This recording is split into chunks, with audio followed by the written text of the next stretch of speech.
Shalom, everyone. Thank you so much for joining us today for our session, Seder 2024, How Do We Celebrate the Seder in a Time of Crisis, an Israeli Perspective. We are thrilled to be joined by Noam Zion today, who is a great scholar and author. And instead of reading his full bio, we are going to put two questions in the chat. So if you would be so kind as to also answer these in the chat, then that would be great. So the first one is, have you ever used any of the author's Haggadah? There it is there. Do you have any anxieties about this year's Seder in the light of October 7th? Noam Zion, thank you so much. Shalom lachem. Ma nishtana halayla hazeh mikol halelot. That's, of course, the question, or perhaps the teaching that a parent is supposed to teach the child who doesn't know how to ask a question.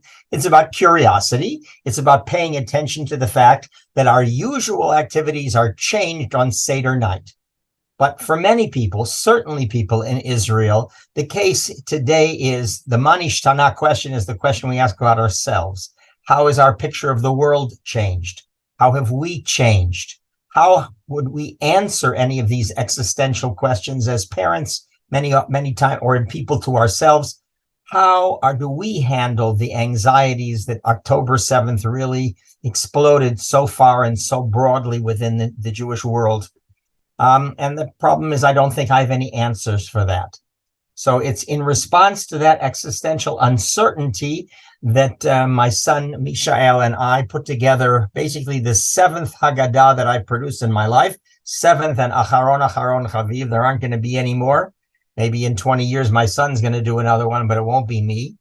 And we tried to ask ourselves what kind of a Haggadah would be a Haggadah that could provide resources for people to shape their own Seders this year. Now, this is a Haggadah we wrote for Israelis as part of the process of fundraising, not for supporting the publication of the Haggadah, but fundraising so we could donate Haggadot to the most impacted people in Israel. That is, the people who are evacuees who have no home, they have no access to their home, they have no access to their Haggadot, who are living in hotels for the last 6 months with no expectation of when they will ever be able to go back to the northern border. We have many people in the south who have returned to their homes, but very uncertainly, because it's clear that Israel has not won that battle with Hamas yet. That's pretty clear, and therefore they're a very insecure situation. And of course, many kibbutzim that were literally destroyed, and they're not going back to their homes as well. So we collected money from many North and South American rabbis, some of the family members from my family, and we were able to donate 6,000 copies to various evacuees. And in fact, tomorrow, Mishael and I are invited to Nasi Amdina, to President Herzog's residence, unless more political issues come up and we get pushed off the schedule. And it's a recognition of the fact, not necessarily the quality of the Haggadah, but that the Haggadah is trying to respond to a major issue in Israel, which is, how do we celebrate? How do you celebrate a holiday of redemption when we're feeling not only not redeemed, but feeling so uncertain about the possibility of redemption at all? And of course, North American Jews partially participate in that, not in the same way. You didn't have to sit in a shelter on what was it, Sunday night or Saturday night, I guess it was, for several hours while Iran was dumping all of its missiles on you. But there's many ways in which assumptions that I used to make, and I think some North American Jews made, about the fact that anti-Semitism in America is marginal, only kooks, especially on the right, or that the Holocaust is over and there aren't going to be massacres of Jews in their houses in a systematic way, that there could never be an alliance between people who are strong feminists and radical Islamic, both Shiites and Sunnis. All kinds of assumptions we made. That the Israeli government could not be handling the situation worse. That's also not something that I expected. So there's a deep sense of uncertainty, not a time to celebrate redemption. So I'd like to tell you the story about how this Haggadah came about, how it was originally conceived as a Haggadah before the war, and then when the war came, the ways in which it sort of reshaped the way we've been thinking. This is a translation into English, though we also have a translation of this into Portuguese, into Spanish, into French, and into German, so that Jews all over the world could partake of some of the results of our work in creating this Israeli Haggadah. We did this translation in order to show a token of our gratitude to all of the rabbis and congregations that helped to sponsor the donations that we gave over the last couple of weeks.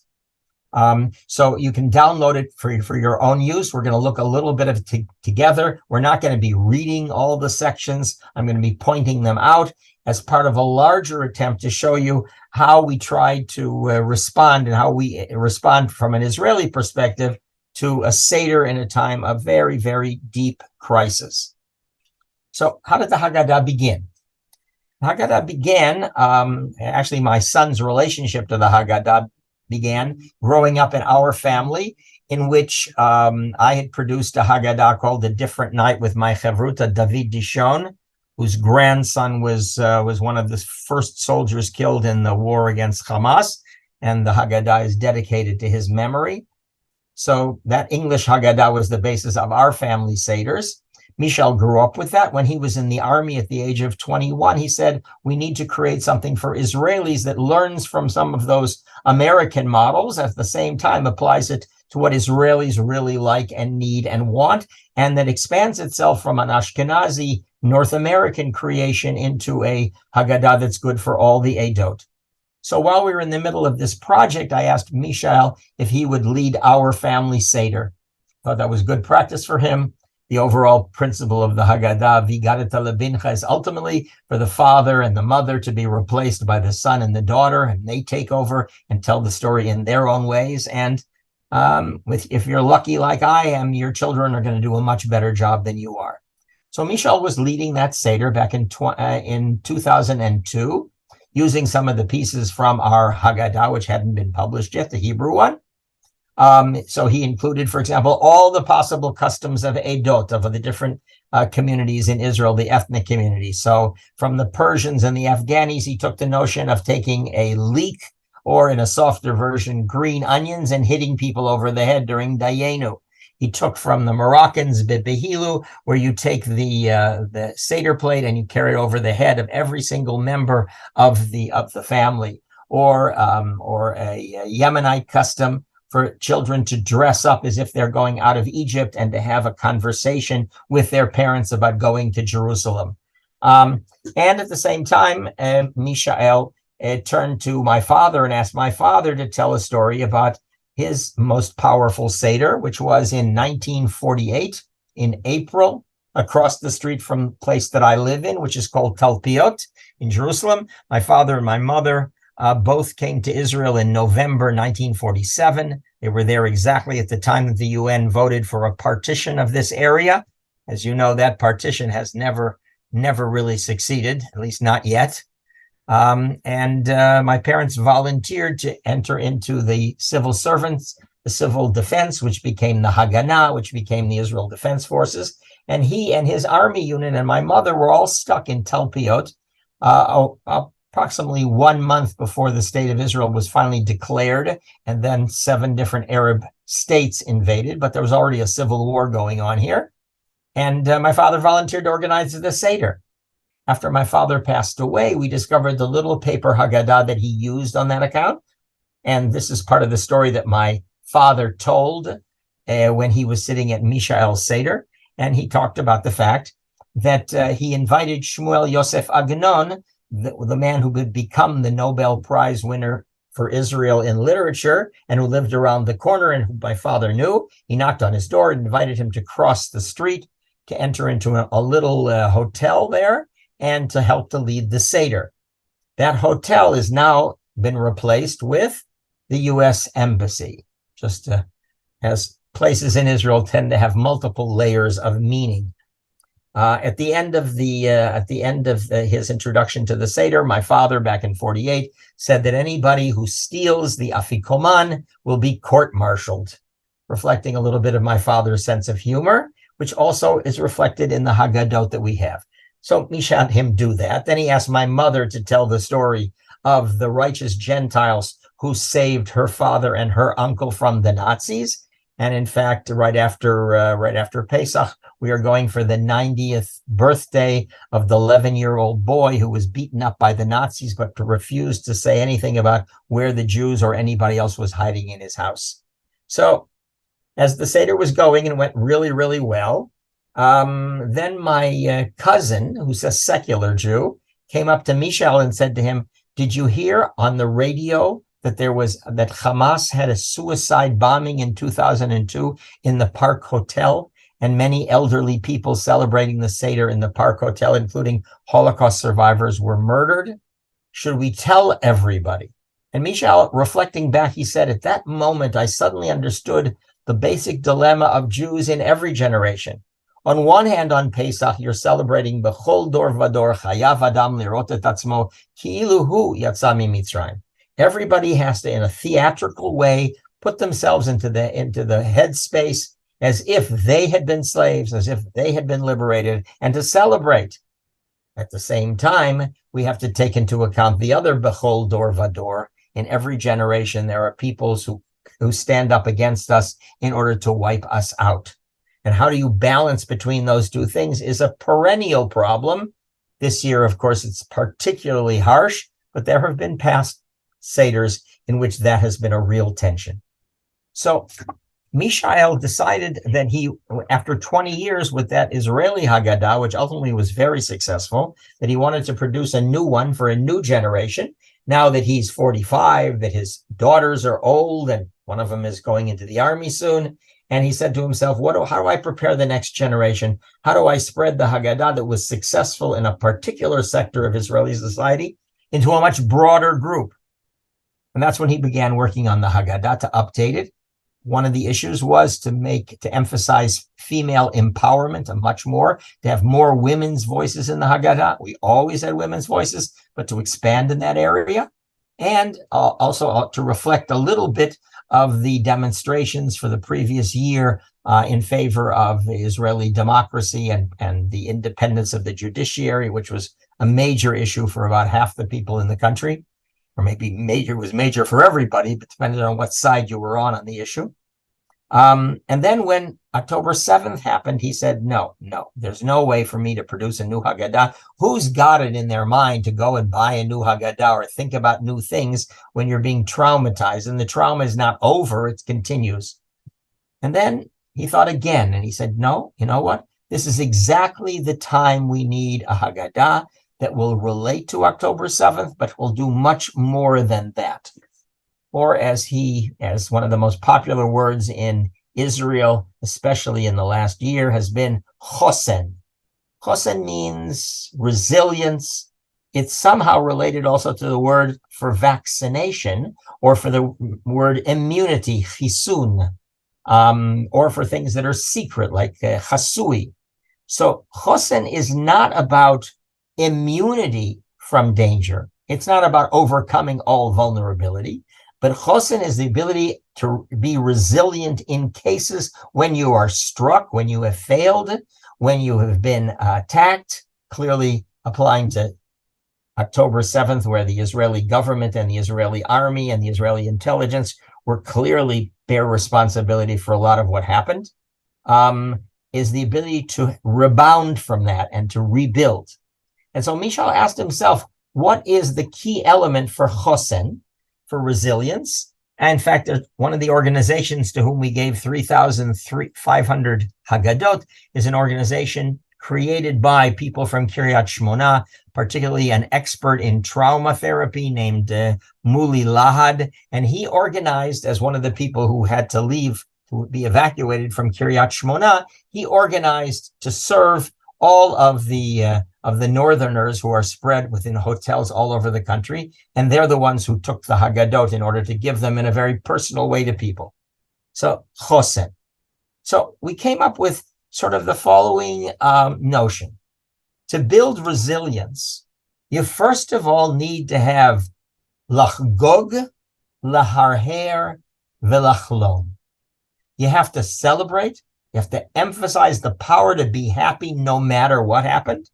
You have to reflect on the existential questions that that you don't, I mean, they're the elephant within the room. You have to relate to them. And you also have to develop a very strong sense of hope in a situation where optimism is not really an option, a realistic option, but hope, dreaming, envisioning an other world, that is a possibility. And I'm trying to make that to me. Optimism is a statement about what my prognosis, what I think is going to happen from an objective point of view. But dreaming is something you develop in order to imagine a world that goes beyond the world of trauma, the world that you're in right now. So those three things: to celebrate, to reflect, and to dream. And more or less, we decided you need 80% celebration, 10% reflection, and 10% working on the sources of hope that you can find. I'm not going to spend a lot of time on the way in which this new Haggadah is about celebration. I'll only give you one concrete example of that. Instead, the parts that are emphasized in this supplement are about reflection on existential issues and the ability to have hope in the middle of those situations.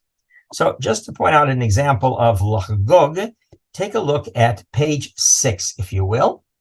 And here Mishael found this Kiddush in a Shmutznik Haggadah. Shmutz means dirt. Shmutznik is the nickname used both by outsiders and insiders in the Shomer HaTzair world of what was once a Marxist kibbutz movement and still a left-wing kibbutz movement. And one of them was called Nir Oz. It was one of the kibbutzim that was attacked. And Mishael decided that in the new Haggadah, he would have a tribute to the kibbutz movement, specifically to those kibbutzim. And he went through the Haggadot and he discovered the following toast, if you will. It's a toast over fruit salad. So as you remember from the Haggadah, we ask Pesach al Shuma, Matzah al Shuma. What's the meaning of the maror? In this kibbutz, for whatever reason, they used to have fruit salad on Pesach. No idea. Maybe related to the fruit simis that my mother always made, which also has no good reason. And so they broke up their Haggadah into 4 cups, each one dedicated to a different principle. This cup was dedicated to kibbutz galuyot, bringing the exiles together into one common society.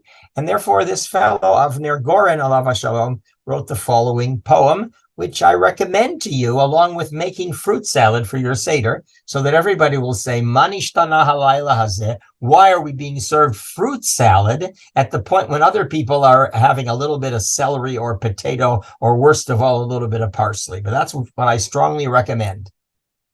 Look at a fruit salad, sweet fruits and tangy ones, some soft-skinned, some rough, some hard, some juicy. Each fruit brings its own flavor, colors, and texture. Together, they create something new, something that is all of them united, while still separate, tasteful, and surprising. So too are we. We have in our midst an abundance of goodness. Some of us work the earth, others fear heaven. The strong difference between the empirically based kibbutznik and some sort of a visionary or perhaps a religious person. Some are visionaries, others are doers. Some track new paths, and others settle into their homes. Each brings along his own language, her own customs, their own beliefs.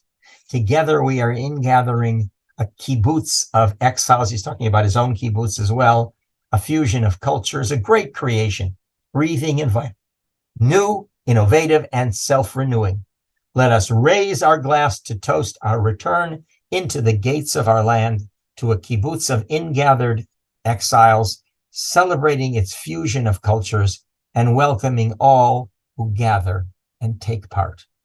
So it's that creative act of a shmutznik, left-wing Haggadah that Mishael wanted to revive.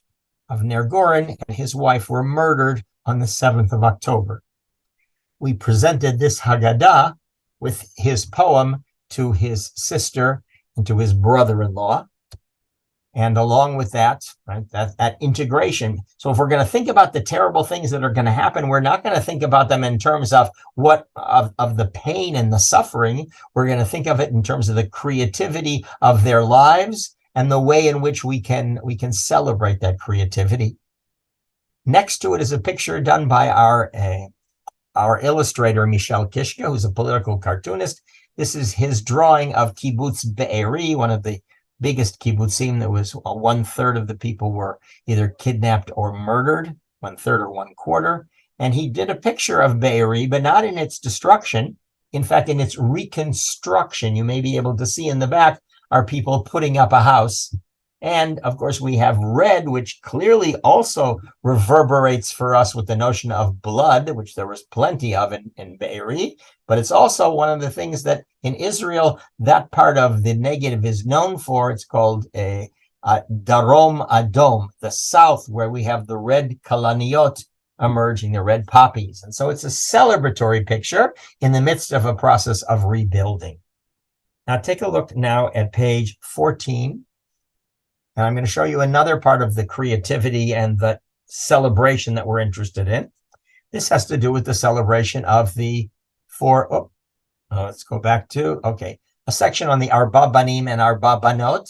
Well, it won't be a surprise to you to know that my son Mishael has 4 daughters and only daughters. And his wife comes from a family of 4 daughters. So the daughters are going to have a role. Mishael is the rabbi of a synagogue that he founded called Klausner, which is as egalitarian as you can get in an Orthodox synagogue. That is separate mechitza, but otherwise both men and women do everything, whether it's leading musaf or giving divrei Torah or anything else, or reading Torah.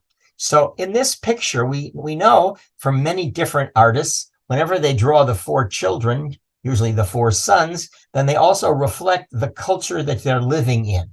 In this case, the artist Mishael wanted to show, when he did this picture back in 2004, how the notion of the ideal Israeli was changing. And instead of it being a fighter pilot, or in earlier ones, a kibbutz chalutz, a pioneer, instead the hero becomes this nerd, this geek, sitting on top of 7 books, all of which say in Hebrew different words for lama, ketzad, why, how come, how do we explain it? He's sitting there with his computer, he's eating his matzah, and on the computer it says, Intel, Ligent. Because one of the great dreams of Israelis in 2004 was to invent a little startup company, and then with that, to go on to sell it to a big American company and make a lot of money, make a financial killing. And so he's playing on this notion of who is our cultural ideal. Now let's go ahead forward and see what was added in this Haggadah, emphasizing some of the women's issues. So you can keep going. 16. Yes, look at page 16. These 2 pages are filled with things having to do with women of different kinds and women's empowerment. In this case, we also decided to do a new version of the 4 daughters. And here the 4 daughters are, none of them are Rasha. We didn't want to have a representative of an Israeli woman who enters the world under the category of the evil one, the wicked one, or the simple one, or the dumb one. So instead, we did a cross-section of 4 different types of Israeli young women. On one hand, we have, clearly reflecting the war, is the combat soldier. We know the involvement of combat units of women on October 7th in fighting off the Hamas invaders in some of the kibbutzim. We have a religious Zionist woman who is still modern enough, as you can see. She's not ultra-Orthodox at all. She's part of the Chardal world, or the Dati Leumi world, the religious Zionist world, but she's studying Daf Yomi. She's into Talmud. So that's her way of, her form of empowerment. And the one that I'm going to end with is this woman, the Israeli protester, who in fact is a friend of ours. I've known her since she was about 4, and she is a law student who was been active in creating all of the demonstrations in Jerusalem for the last 1.5 years, except for the period that she was in reserve duty for 6 months, and now she's back to demonstrations. Her name is Tova Shelig, and it's her father who actually interviewed Mishael and I for a long expose description of the Haggadah in Makor Rishon, the religious Zionist newspaper. So that's some of it. There's all kinds of other things having to do with creativity. But let's go, in our short amount of time, to look at the other 2 issues, the issue of reflecting on the situation that we're in, and then on to hope. So could you turn, please, Alex, to page 7. At the very beginning of the Haggadah, of course, we have the breaking of the matzah. And the breaking of the matzah, its original meaning is, at least as is explained in Masechet Pesachim, is that we have to relive the experience of the poor. And poor people, when they have something, they don't finish all they have. If they have a whole loaf of bread, they're going to eat part of the loaf of bread and save it for later. That was a phenomenon, of course, very strong during the in the concentration camps of people trying to save part of their bread, as little as they had. But in this case, and therefore, instead of saying the bracha over 2 full loaves of bread, the tradition, Maimonides' tradition, is to say the bracha on Pesach over a broken matzah and a full matzah. And because some people still wanted the 2 full matzahs, some people came up with the idea of 3 matzahs. The brokenness becomes, in this Haggadah, as we can see, entering the broken world, what Mishael writes here. The Pesach story begins in a broken world amidst slavery and oppression. The sound of the breaking of matzah sends us into that fractured existence, only to become whole again when we find the broken half, the afikoman, at the end of the Seder. Mishael wrote this in 2004, but it has new meaning today. And next to it, we put a piece of the poem from Leonard Cohen, Broken Unto You, in which he really celebrates the fact that it's through the crack is where the light comes through. So we begin by trying to get a sense for the brokenness we're in, to admit it, to recognize it. From a Rabbi Nachman point of view, of course, it's only the broken heart is the whole heart. And to introduce a custom which many of us, if you're old enough, remember from the days of the movement for Soviet Jewry's redemption. And that involved having a chair at the table for Ida Nudel, or in 1963 to have an extra matzah, a 4th matzah, when the Soviets were denying matzah to the Jews in the Soviet Union. And so there's a custom going back to World War II, in which in the kibbutzim, when you had kibbutznikim volunteering to fight in the British Army against the Nazis, that in the kibbutz they would have an extra cup, the cup of missing persons. So to have that physical symbol, a typical way of conveying meaning in the Seder, and here to fill it with this extra meaning, the meaning of who's missing on this Seder. This is going to be one of the saddest Seders in Israel for many, many families, because there's going to be people who are missing. Either missing because they're kidnapped, missing because they were murdered, missing because they fell in the war, or missing because they're in Miluim, because the army better be ready for this holiday. They weren't ready for Simchat Torah. Halach Ma'anya. Halach Ma'anya is one of the parts of the Haggadah which is most activist. Instead of simply saying we want to trust in God that he will bring redemption, Halach Ma'anya says we were poor, we were liberated from our poverty, and therefore whenever anybody doesn't have a place for Seder, we're inviting them to our Seder. In our family, we just invited a Ukrainian immigrant to Israel who just became a citizen, and she's coming to our Seder. She's got no family here whatsoever. We'll have to figure out what language to use. But we do have a new Ukrainian language Haggadah that came out this year in the Ukraine, in order to replace the previous Haggadot, which were Haggadot that were in Russian. And the Ukrainians said, we're not going to celebrate the holiday of liberation while being bombed by the Russians, and to use the language of Russian as the language of liberation. Hence, the new Haggadah. And some of the pictures from that Haggadah are in our Haggadah as well. And some of the pictures from our Haggadah are in the Ukrainian Haggadah, part of the internationalization of the Jewish community. In Halach Ma'anya, we suggested a simple activity, which is to go around at the beginning of the Seder and ask everybody, have you been involved in some form of tzedakah or volunteer work, or you know somebody who's been involved in volunteer work? In terms of Israel, there's no question that many people are going to talk about what they did or tried to do for Israel. My attempt to collect donations and to success in collecting donations to give out Haggadot to war-damaged families was my form of volunteerism that I will share at the table. Everybody has a different story to tell, but it's part of mobilization and activism, which helps you overcome trauma, because trauma is all about repeating moments in which you were totally vulnerable and you couldn't handle them. And moments of volunteerism and solidarity and activity, even if it doesn't solve the problem, are, from a psychological point of view, a central thing for coming out of trauma and repossessing our freedom to act. Take a look at 11, please. On 11, as part of the section on asking questions, we collected some of the questions from the Kibbutz Haggadah, not the Kibbutz Haggadah recent, but the Kibbutz Haggadot of 80 years ago, 90 years ago, 75, no, more longer than that, 78 years ago. These are Haggadah. In the tradition of the Kibbutz, the Seder involves writing contemporary questions, not just singing Manishtana. A lot of those contemporary questions you would expect, as anything political, become, they're no longer relevant. What we discovered was many of the questions from 80 years ago, in fact, are perhaps even more relevant than they ever were before. You can see some of those questions here. Why do they hate Jews all over the world? I think the question of the way in which anti-Semitism has morphed in the last year is so incredible, that's worthy of a conversation. Why is there so much bloodshed in the world? They're writing this during World War II. How different is this dark and dismal night from every other night? How strange, how bizarre is this world in this year, in this generation? What's happening to us that human beings are turning into malevolent, predatory animals?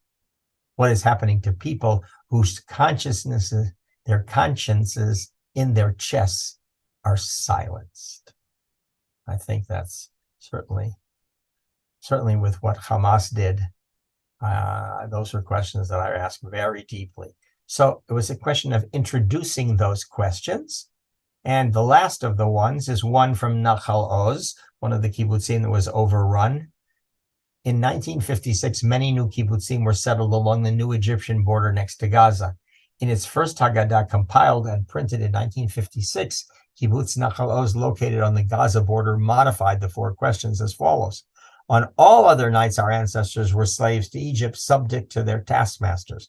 On this night, we are free. We are settled on the border of Egypt, and now our own hands are ready to defend our lives. Except that the army and the police had taken away the arms from the kibbutzim, and they didn't have the weapons they needed to defend themselves. These are difficult reflections. Take a look at 13, please.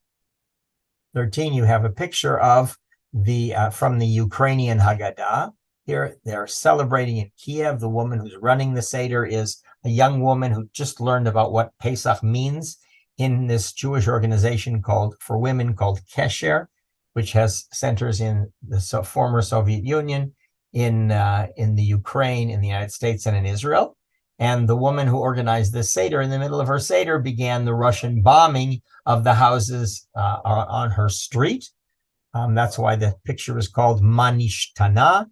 The artist Zoya Cherkesky lives in Israel, originally from the Ukraine, and she came out with a Guernica-like book in order to create pictures talking about what happened on October 7th. Some of them very gruesome and painful. This one raises the question, Manishtana. So a question to ask is what's similar and different between the situation of the Ukrainians today and the Israelis today, both of them attacked by enemies who have no regard for human life and who are known for raping their victims, and who clearly deny the right to exist either of an Israeli identity or a Jewish identity in its own state, or the existence of a Ukrainian state and a Ukrainian language and culture as well. Let's take a look at the last example of something which is about reflecting on existential issues, 21 and 22. Here we're going to the core text, the text which is the most relevant today, the one that just reverberates in a very special way. This is a picture by Mishael Kishka of the many, many, many different nations and political leaders and religious leaders who have run after the Jews, pursuing them and wanting to destroy them, led by the Nazis, of course. And in the back is a Cossack. The Cossacks being, for the most part, Ukrainians. And therefore, the irony of having a Jewish president of Ukraine today. When Mishael Kishka came to this picture in the new Haggadah, he decided to change one person. He took out the Cossack and he put in this man. Do you recognize him?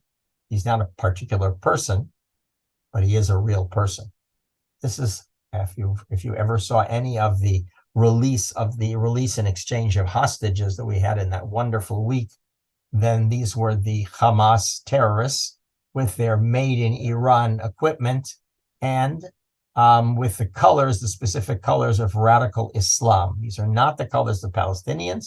Wanted to make clear that the war is not against Palestinians, it's against Hamas, even if it's true that 80% of the Palestinians asked in opinion polls were total supporters of Hamas and everything they did.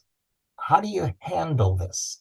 Mishael Kishka did this picture and the previous picture, and he said that as an artist, as a political cartoonist, I'm interested in taking those people who are most frightful, Isabella and Ferdinand, Hamas and the Nazis, and making fun of them. Because one of the ways to handle fear is through humor. Jews have always used that kind of humor. In Israel, the two most popular shows over the last 6 months have been Eretz Nehederet, a kind of Saturday Night Live, and Zehu Zeh, which both make fun of the situation in very humorous but also very serious ways. And so Mishael Kishka, what did he put next to the foot of the Hamas terrorist?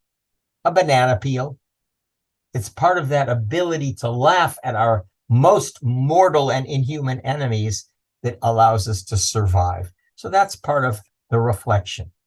Let's spend a little bit of time and then open it up for questions on the notion of having hope.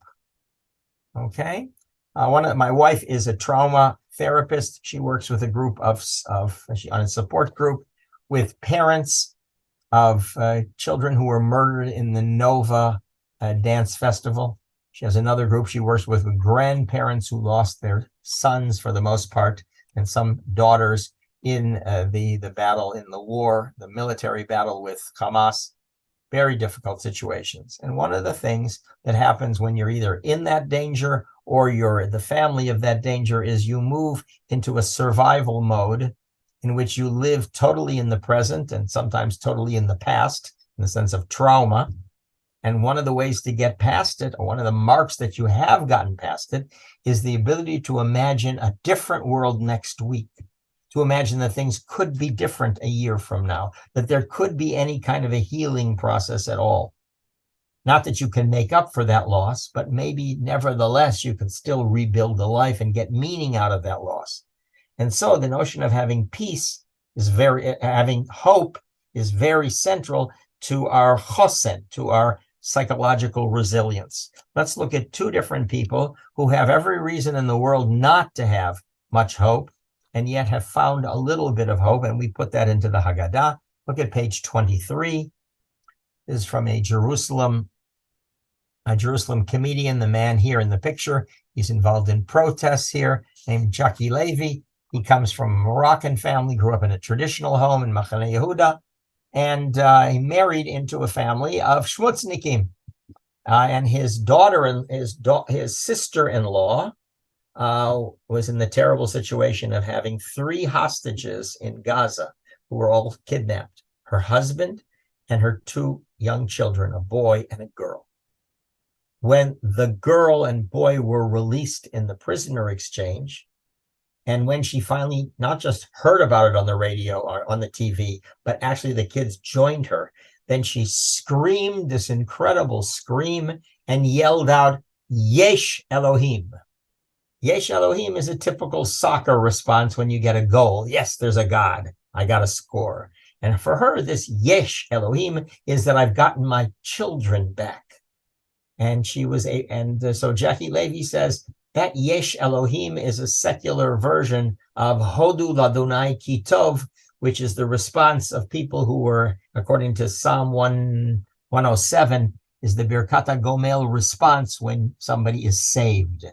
And so he's trying to interpret an immediate experience of the families of the hostages and to put that into a Jewish context that suddenly makes him appreciate the text in the Haggadah in a way he never would have otherwise. So the ability to be grateful for what you have, even if her husband is still in Gaza, hopefully alive, but who knows, she could still have this tremendous sense of hakarat tova, of gratefulness for what she had. Let's take a look at one other example also. Bittersweet, page 24, 25. This is Shvoch Hamatcha. And in our Haggadot from the very beginning, from 1997, we're not willing to have a Haggadah that only has Shvoch Hamatcha, only pour out your wrath, because too often people understand pouring out the wrath on all non-Jews, on all Christians, on all Goyim. And we didn't think that was the proper way of interpreting Shvoch Hamatcha. These are verses that were introduced probably during the time of the Crusades, in which the Christian crusaders certainly played an evil role of raping and murdering and forcibly converting Jews in Europe. It's not that I think that we shouldn't have wrath on those people, but since the people who saved my wife's husband, my wife's father, and therefore the ability for me to get married and have my children, those were very religious Christians. They were Calvinists or Puritans, who were Bible people and who were inspired by the Bible in order to hide my wife's family. So we have both Shvoch Hamatcha and Shvoch Ahavatcha, as you can see on the side here. Pour out your wrath and pour out your love. Now, in the text we put along with it, one text was a reinforcement of wrath, a poem by Avram Shlonsky during the Holocaust period, in which he said, "I will not forget. I swear I shall not forget what was done to us in the Holocaust." But opposite it, we put Martin Luther King. Can you see the Martin Luther King text here? "I must say to my people who stand on the warm threshold, which leads into the palace of justice, in the process of gaining our rightful place, we must not be guilty of wrongful deeds. Let us not seek to satisfy our thirst for freedom by drinking from the cup of bitterness and hatred." Now, if you can go to the next page, 25, this is a quotation from a woman you probably heard in America. Her name is Rachel Goldberg. She lives in our neighborhood. Her son Hirsch, who lost his arm from the grenades that were thrown at the Nova celebration, is somewhere in Gaza, live or dead. She came to the United Nations, and she gave an unbelievable speech in which she said, "I disagree with people who do look for the easy solution to problems of the world. The easy solution is hatred of the other. I reject hatred of the other. It's an easy soporific for us. It's not the proper way to handle this situation. We need to use our brains and our imagination to look for ways to overcome conflicts, not to stoke them with hatred." And then she says the one source of hope that she had in this terrible thing is the following. And here, the top of the second column. "One thing gave me a whisper of hope from all the horror on October 7th. One of the witnesses with whom I spoke told me that when the rocket fire first began and all those young music-loving hippies went running into the bomb shelter, a Bedouin man who was a guard at the kibbutz across the street also ran inside for cover. As Hamas closed in on the bomb shelter, this man told the young people, 'Stay quiet, let me go out to talk.' He went out and in Arabic said, 'I'm a Muslim. Everyone inside is my family. We are Muslim. You don't have to search in there.' He tried to save them. He could have just said, 'I'm a Muslim,' and just saved himself. But he tried to do the right thing, even though it was terrifying, even though it required unimaginable courage. He was brutally beaten, and the witnesses do not know what his fate was. But I take comfort, even for a fleeting moment, knowing there was someone trying to do the right thing, even when everything in the universe had turned upside down. We human beings have been blessed with the gift of intellect and have been blessed with the gift of intellect, creativity, insight, perception. Why are we not using it to solve global problems all over the world?" And the last part on freedom, on hope, take a look, if you will, on page 28. Of course, one of the greetings that Israelis give to each other since October 7th is not Chag Sameach, but rather Besorot Tovot, may there be good news, right? Which is actually a translation of evangelical, of good messages, of good news. And this is a picture drawn by Mishael Kishka, which also appeared in earlier Haggadot we did, in which we asked him to imagine a hopeful world in which the conflicts that tear Israeli society apart in the Israeli and the Middle East, there will be the beginning of dialogue to help to overcome them. And so he drew this picture. You can see Theodor Herzl up at the top, reading Der Judenstaat, the Jewish state, which was his utopian imagination of what the state of Israel would look like 50 years later. He's frowning and trying to say, I don't think that that's what I had in mind. And here are these people. You can see there's a religious Zionist West Bank settler talking to an Arafat supporting Palestinian nationalist having coffee together. There is in the yellow and the red, the representatives of the two major political parties, though the Labor Party doesn't exist. That is the Labor sports team and the Likud sports team. There is, and he made some mistakes in this, taking from Isaiah, V'gar ze'evim keves, but instead of having the wolf with the lamb, he has the wolf with the goat. Nice try. His mezuzah is also in wrong, but it's worth looking through that gate. You've been to Jerusalem, many of you. Has anybody ever been in Shar HaShalom, the gate of peace? I'd be surprised if anybody has, because there isn't any gate of peace yet. We have a gate of mercy, which is locked up, but the gate of peace, nobody even began. So he imagines a new gate, a gate of peace. And through that gate, you have the representatives of the three monotheistic religions, a kind of an interpretation of the prophet Zechariah, in which you have a mosque, you have a Jewish building with a menorah on top of it, and you also have a church. So in the very end, and I recommend that you read this when you get a chance, that we found a beautiful, beautiful description of what hope is about and how you cast hope beyond yourself in order to pull yourself toward hope, written by David Grossman, the incredible novelist who used to be my upstairs neighbor in Talpiot, and I recommend that you read that. So that's what I can summarize our attempt to respond that Pesach is a time we need to celebrate. Jews have always celebrated, and the act of celebration is exactly what we need in order to build our resilience. Remember, in Israel, 2 weeks after Seder is going to be the Memorial Day for fallen soldiers and for the victims of terror, Arab, in this case, radical Islamic terror. So we didn't need to turn Pesach into another Memorial Day, God forbid. It has to have celebration. That's 80%. But 10% is reflecting on the existential issues. 10% is working hard to develop a source of hope, against hope, for hope, which is an active response to the situations that we find ourselves in. Comments, questions? By the way, Drishat Shalom to you, Hanan. It's nice to see you. Thank you so much. That was a great presentation. And yes, we would love to take a couple of questions. I see the Hammermans have their hand up. Yeah, thank you. Excellent presentation. I have a question. I want to know how you're handling the 10 plagues of the Seder, and specifically the removal of wine from the cup for each plague.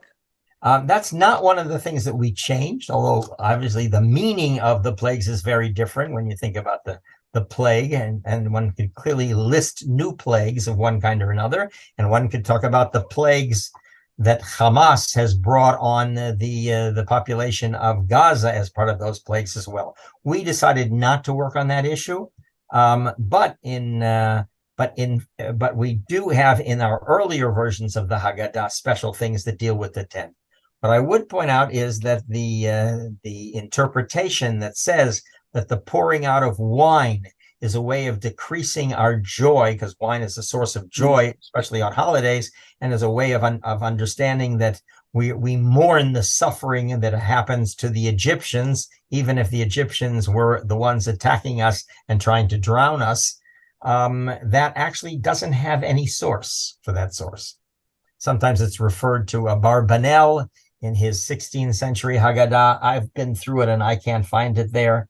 I don't know where it comes from, but it is related to an alternative rabbinic source, which is very ancient, the one that explains why we don't say the full Hallel during all of Pesach, and that is the one that says when the split sea was split, and then when it was closed over the Egyptians, then God said to the Jews, you can celebrate and sing praise, but to you angels, you cannot celebrate, because how can we celebrate when the human beings that God himself created, even if they're evil in this situation, are drowning? So we do have that in the Haggadah, but we didn't do anything new with it this year. But thank you for the question. Thank you. Hi, Ronit. Similar to the last one, my question is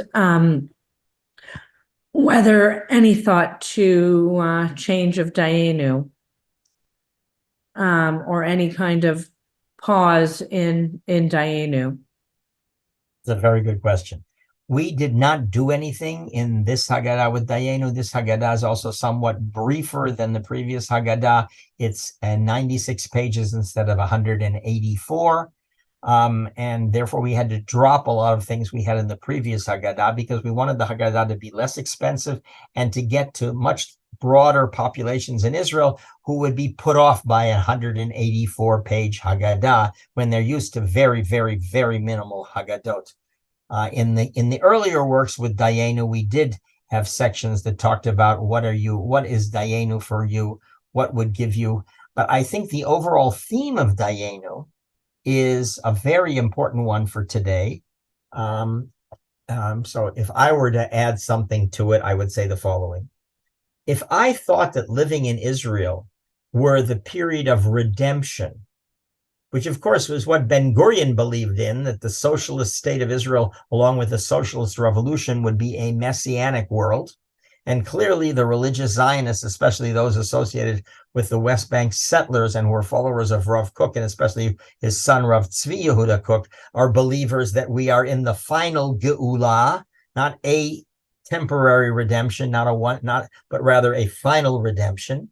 Then for them, the fact that there can be a terrible setback like October 7th makes you wonder about their messianic promises, makes you wonder about whether there is such a thing as a final redemption. Dayenu is a way of saying that we live in a world in which we have to know how to appreciate when we only have something and not everything. My teacher, David Hartman, alav hashalom, he always made a big deal out of the difference having to do with Birkat HaMazon, the blessing after eating. That according to the Torah, the time you have to do Birkat HaMazon, v'achalta v'savata u'berachta, only if you've satisfied yourself, you had a big meal and you're full. Only, that is when you're redeemed and complete, is a time to thank God. But the rabbis established that even if you had an olive's worth of food, bread in particular, then you are obligated to say Birkat HaMazon.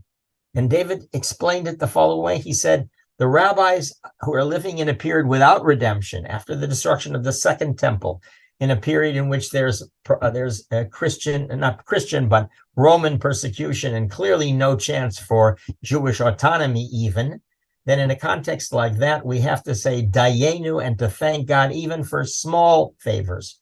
In that sense, I think, Ronit, that Dayenu is very appropriate for today in terms of appreciating what we have, even if we don't have the complete redemption that some people have promised us. There was a question in the chat I can read out loud. It says, Todah for all you've shared. I'll also be doing a Seder with some liberal Christians at a church. Might you have some suggestions for that experience as additions or etc.? Mm-hmm. That's a great one. That's a very, especially today, is a very challenging one. Of course, there's plenty of liberal Haggadot in which it's easy to talk about, Tikkun Olam, and even the introduction that Shmuley gave about Judaism and its commitment to be with those people who are most vulnerable. And there is a strong tendency, both within Christianity theologically and within the left, to identify the vulnerable and to talk about that the actions are always actions you do for the other, and that not for yourself. But clearly, from a biblical point of view, including the Exodus story, we are celebrating things that happened to us. We are celebrating our own redemption, our own being saved, our own becoming free. And so somehow we have to balance between, especially for the liberal Christians, between a celebration that says that the highest form, as it does in Christianity, is to love the other, is to love your enemy, is to love the one who's most vulnerable. Jesus died for those who were sinners, who didn't deserve anything. That strong Christian theme of a love which is totally altruistic and not about loving yourself, but only about loving the other.